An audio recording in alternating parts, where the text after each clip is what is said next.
ಗೃಹಲಕ್ಷ್ಮಿ ಅಂದ್ರೆ ಇವಾಗ ಒಂದ್ 2 ತಿಂಗಳಿಂದ ಗೃಹಲಕ್ಷ್ಮಿ ಹಣ ಬಂದಿಲ್ಲ ಅಂತ ಆರೋಪ ಕೇಳಿ ಬರ್ತಾ ಇದೆ.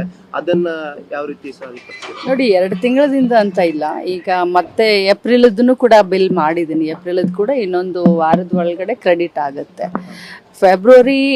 ಜನವರಿ ಫೆಬ್ರವರಿ ಇದನ್ನು ಕೂಡ ನಾವು ಹಾಕಿದ್ದೀವಿ. 1 ತಿಂಗಳದು, ಅದು ಮಾರ್ಚಿದ್ದು, ಅದು ನಮ್ಮ ಏನು ಫೈನಾನ್ಸ್ ಇಯರ್ ಇರುತ್ತೆ. ಸೊ ಮಾರ್ಚಿದ್ 1 ತಿಂಗಳದ್ದು ಹೆಚ್ಚು ಕಡಿಮೆ ಆಗಿದೆ. ಮಿಕ್ಕಿರೋದು ಯಥಾ ಪ್ರಕಾರ ಯಾವ ರೀತಿ ಮುಂಚೆಯಿಂದನೂ ಹೋಗ್ತಾ ಇತ್ತು ಅದೇ ರೀತಿ ಹೋಗ್ತಾ ಇದೆ. ಇನ್ನೊಂದು ಮೇಡಮ್, ಇವಾಗ ಕರಾವಳಿನಲ್ಲಿ ಸಾಕಷ್ಟು ಮಳೆ ಬರ್ತಾ ಇದೆ. ಇವಾಗ ನಿಮ್ದು ಕರಾವಳಿ ಉಸ್ತುವಾರಿ ಉಡುಪಿದು, ಆ ಭಾಗದಲ್ಲಿ ಎಲ್ಲ ನೀವು ಭೇಟಿ ಕೊಟ್ಟು ಪರಿಶೀಲನೆ ನಡೆಸಿದ್ದೀರಿ? ಹೌದು, 15 ದಿನದಿಂದನೇ ಹೋಗಿ ನಾವು ಮೀಟಿಂಗ್ ಅನ್ನ ಮಾಡಿ ಎಲ್ಲ ಏನು ಮುನ್ನೆಚ್ಚರಿಕೆ ಕ್ರಮವನ್ನ ಯಾವ ರೀತಿ ಎಲ್ಲ ತೆಗೆದುಕೊಳ್ಬೇಕು, ಎಲ್ಲ ಡಿಪಾರ್ಟ್ಮೆಂಟ್ ವೈಸು ಮೆಸ್ಕಾಂದವರ ಜವಾಬ್ದಾರಿ ಏನು, ಕೃಷಿ ಇಲಾಖೆಯ ಜವಾಬ್ದಾರಿ ಏನು, ಫಾರೆಸ್ಟ್ ಡಿಪಾರ್ಟ್ಮೆಂಟ್ ಜವಾಬ್ದಾರಿ ಏನು. ಸೊ ಪ್ರತಿಯೊಂದು ಡಿಪಾರ್ಟ್ಮೆಂಟ್ ಕೂಡ ತಮ್ಮ ತಮ್ಮ ಜವಾಬ್ದಾರಿಯನ್ನು ತೆಗೆದುಕೊಳ್ಳೋಕೆ ಈಗಾಗಲೇ ಹೋಗಿ ನಾನು ಇನ್ಸ್ಟ್ರಕ್ಷನ್ ಕೊಟ್ಟು ಬಂದಿದ್ದೀನಿ.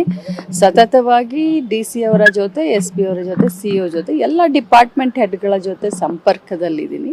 ಯಾಕಂದರೆ ನನ್ನ ಮೇಲೆ ಒಂದು ಜವಾಬ್ದಾರಿಯನ್ನು ಕೊಟ್ಟಿದ್ದಾರೆ ಅಂದರೆ ಯಾವುದೇ ರೀತಿಯಾದಂಥ ಅವಘಡ ಆಗಬಾರ್ದು ಅನ್ನೋ ಕಾರಣಕ್ಕೆ ಮುನ್ನೆಚ್ಚರಿಕೆ ಕ್ರಮವನ್ನು ಎಲ್ಲ ರೀತಿಯಿಂದ ತೆಗೆದುಕೊಂಡಿದ್ದೀವಿ. ಸ್ಪೆಷಲಿ ಮೀನುಗಾರರ ಬಗ್ಗೆ ಬಹಳಷ್ಟು ಎಚ್ಚರಿಕೆಯನ್ನು ವಹಿಸ್ತಾ ಇದ್ದೀವಿ.